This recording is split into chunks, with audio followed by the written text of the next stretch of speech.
Olá, bom dia! Chegue mais! Está começando mais uma edição do Morning Call, Mercado em 15 minutos. Seja bem-vindo, bem-vinda. Você que escolheu clicar em um dos nossos muitos links nessa transmissão ao vivo. Toda semana estamos a postos por aqui. Hoje, segunda-feira, dia 4 de novembro de 2024. E a semana promete, hein, Martim Iglesias? Bom dia para você. É verdade, essa semana promete, tá? Uma super semana, não é nem... Não temos a super quarta, né? Porque a decisão de juros dos Estados Unidos essa semana vai ser na quinta, mas temos aí uma super semana com muitos assuntos que vão movimentar o mercado. Eu gosto assim, não gosto daquela semana meio morna não, porque é bom que a gente tem bastante assunto para falar por aqui. Eu, Michele Trombelli, jornalista, sempre com ele, Martim Iglesias, especialista líder em investimentos do Itaú e também professor universitário. Então vamos lá. Hoje a gente vai começar pelo mercado de câmbio, porque o dólar atingiu 5,86 na semana passada. Essa é a maior cotação em mais de 4 anos.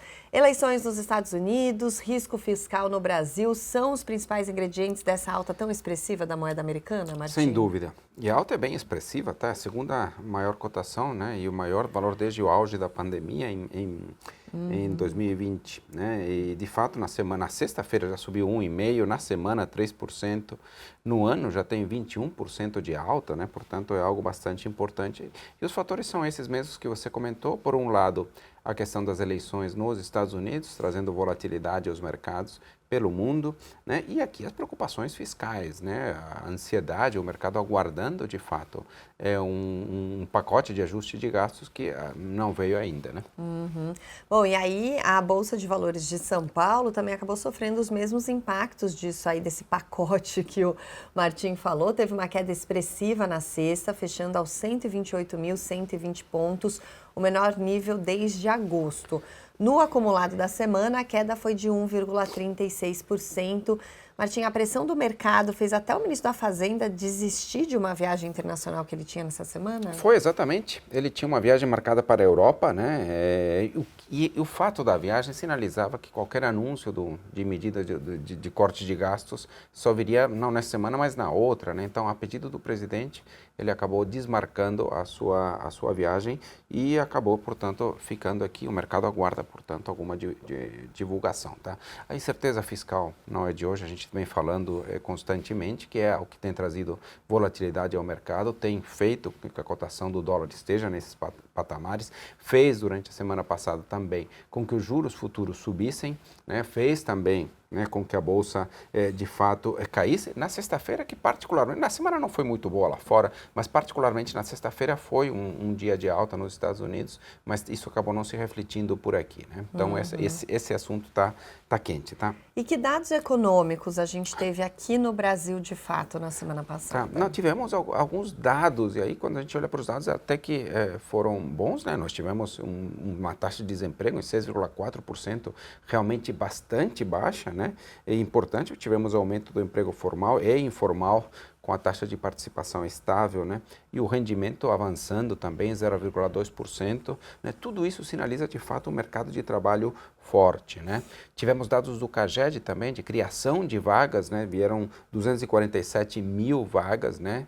Sendo que nos últimos 12 meses nós tivemos 1,8 milhões de vagas sendo criadas, que é 28% maior, né, do que no período anterior. Isso, de fato, tem um lado positivo, tem um lado preocupante, tem pressões sobre a inflação. Tivemos números de inflação, inclusive tivemos o IGPM, o número veio bem forte, tá? Ele veio 1,52%, sendo que a leitura anterior era 0,56%. Né? No ano, o número é 4,2% no acumulado do IGPM e em 12 meses é 5,59%. Tá? É um número que tem uma metodologia um tanto diferente, né? Não é exatamente o índice de preço ao consumidor, mas de qualquer jeito é um número forte. Commodities, energia elétrica, construção civil pressionaram o número.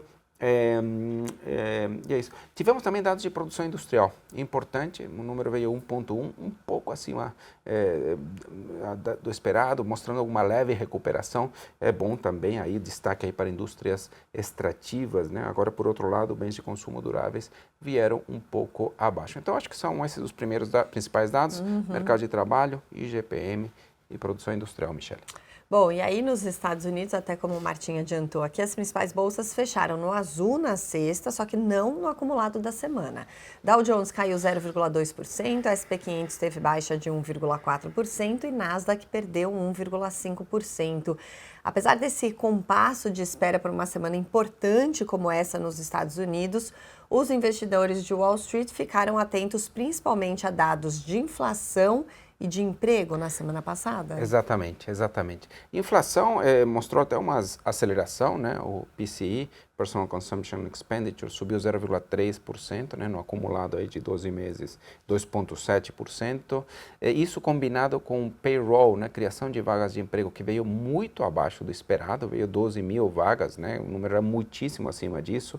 Sinaliza uma desaceleração, com a inflação, né, de alguma forma caindo, e acaba reforçando a visão de que na próxima reunião, agora na quinta-feira, teremos um corte de 0,25 ponto percentual na taxa de juros. Tivemos também dados do PIB por lá, 2,8%, ligeiramente abaixo daquilo que era esperado, mas de qualquer forma com uma demanda doméstica resiliente. Então, o conjunto da obra e dos números sinaliza essa redução de 0,25 ponto percentual nessa reunião de quinta-feira do FED. E o PIB, a economia lá da Europa, como é que vieram os dados em relação a isso? Tivemos um número até mais forte do que esperado, tá? O número do PIB veio a 0,4%, sendo que tanto a leitura anterior como a expectativa era de 0,2%. Então, um número um pouco mais forte, Alemanha, Espanha e França crescendo acima do esperado, Itália um pouco abaixo do esperado. Mas isso não alterou a nossa visão de que o crescimento deve ser 0,7% neste ano e 1% no ano que vem. Então, um crescimento europeu, de fato, um tanto mais baixo que outras regiões do mundo. Mas tivemos também dados aí de inflação, né? Índice de preços ao consumidor na zona do euro, 2% na comparação anual. Tá? E o núcleo, 2,7%, um tanto acima do esperado. Tá? Todo esse conjunto da obra também deixa como mais provável que na próxima reunião do Banco Central Europeu tenhamos um corte de 0,25 ponto percentual na taxa. Tá? No exterior também podemos destacar a China, né? Tivemos leituras de PMI um tanto melhores do que o esperado, sinalizam talvez um aquecimento ou um aumento da atividade no último trimestre do ano, e com atenção particularmente importante para a reunião do Comitê Permanente da Assembleia Popular Nacional da China. Os nomes são compridos, né? Basicamente, ela pode divulgar novos incentivos. A reunião está começando agora, tá? Vai até dia 8, e de fato pode haver novas divulgações de estímulos, detalhamentos de estímulos, que pode ser bem determinante, bem importante para o crescimento de 2025, né? Então vamos ficar atentos a isso. Bom, e aí que sinais chegam dos mercados internacionais nesse comecinho de semana, Martim? Lembrando que hoje já muda o horário de funcionamento das bolsas, já muda, né? Então a B3 passa a abrir e fechar 1 hora mais tarde, né? Do que estava acontecendo. Por causa do horário de verão lá? Por causa, exatamente, horário de verão nos Estados Unidos. O fim, né, no caso. O fim do horário, exato, o fim do caso, do horário de verão nos Estados Unidos. E não teremos horário de verão aqui no Brasil, tá? Não se assuste, você que está acompanhando. Isso não saiu, pelo menos nesse ano, não. Na Ásia, primeiro feriado no Japão, Dia da Cultura, eu sempre gosto com os estilos dos feriados no Japão. Na China tivemos uma alta de 1,17% e em Hong Kong 0,30%. Na Europa também, os mercados operando em território positivo, Eurostock 50 subindo 0,21%, Dow Jones Futuro subindo 0,14% e S&P Futuro subindo 0,20%. Dólar cedendo levemente por aqui, tá? 5,83, né? Então cedendo um pouquinho. Bom, e agora vamos ligar aqui nosso radar. Eu comecei falando que a semana vai ser quente, tem muita coisa pela frente, muita decisão importante, a começar pela eleição nos Estados Unidos, que eu falo que é um evento talvez mais importante do aspecto econômico, geopolítico, ambiental, porque está todo mundo de olho num possível resultado por lá, né? Não, certamente, né? Então, as eleições são na terça-feira, né? Então, vamos ficar atentos ao resultado, vamos ficar ouvindo isso o tempo todo, tá? Além disso, temos destaque aí na bolsa, no índice Dow Jones, né? A troca da Intel pela Nvidia, né? Após 25 anos de presença, né? E aí, de fato, entra aqui a Nvidia, né? E também vai entrar a Sherwin-Williams, né? Pré-fabricante de tintas, tá? Tivemos o Focus hoje já, né? Então, mais uma alta da inflação né? Então, a inflação subindo 4,59, já tinha passado o teto da meta para esse ano na pesquisa anterior, subiu mais um pouco, tivemos alta também do PIB para 3,10, tivemos altas do dólar e tivemos alta também da Selic no ano que vem. Alta, né? De tudo. Alta de tudo, né? Então, acho que vamos continuar atentos, é importante. Amanhã, terça-feira, teremos índice de preços ao produtor de setembro. Quarta-feira, decisão do Copom, muito atentos, vamos ficar. Uma expectativa de um aumento de 0,5 ponto percentual na taxa Selic. Decisão do FONC, aí sim, dos Estados Unidos, aí sem erro, 4,5 para 4,75. A expectativa é de um corte de 0,25 ponto percentual, super importante. Na quinta-feira, teremos também o IBGE divulgando a pesquisa industrial mensal, detalhando o desempenho da indústria por estado aberto em setembro. E teremos também na quinta-feira o resultado primário do governo central. Na sexta-feira, o IPCA de outubro, expectativa aí de 0,59% nesse mês, elevando a taxa para 4,8%, portanto, já na leitura de 12 meses ali, acima aí da meta de inflação, que é 4,5%. Tá? Teremos também o IPC da Fundação Getúlio Vargas, que mede preços ao consumidor em 7 capitais brasileiras. Bom, e vamos fechar hoje sobre esse principal assunto da semana em todo mundo, que são as eleições americanas. É esse acontecimento que mexe realmente com todas as áreas, principalmente com o mercado financeiro.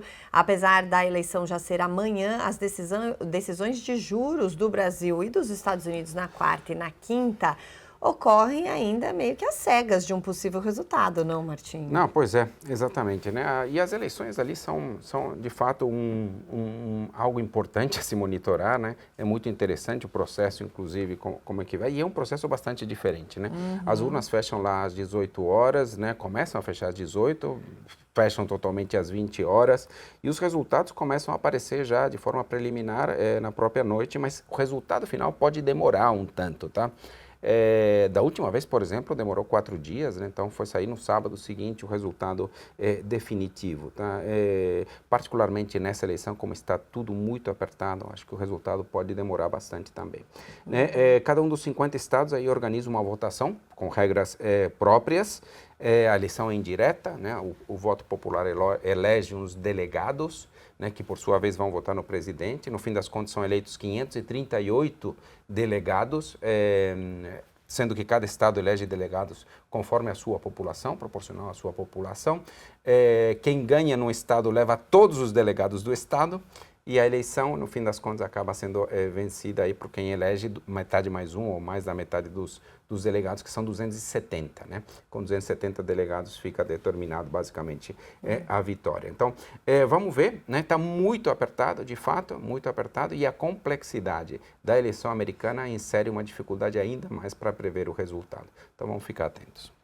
Muito bem, a gente vai te contar tudinho e também já a repercussão do mercado na próxima edição do Morning Call. A gente agradece demais a sua companhia, fique atento e vamos acompanhar aí as decisões de juros. Lembrando que na quinta também tem do Reino Unido, não é isso? Na quinta-feira tem do Reino Unido também. Do Reino Unido, é verdade. Então temos Brasil também. Na quarta, quinta, Estados Unidos e Reino Unido, isso aí, certo? Exatamente isso. Muito bem. E você também pode nos ouvir em formato podcast, somente em áudio. É só procurar aí nas plataformas de streaming por Estadão Analise. Lá dentro estará o Morning Call. Obrigada por hoje, Martim. Muito obrigado. Obrigada pela sua companhia. Até semana que vem.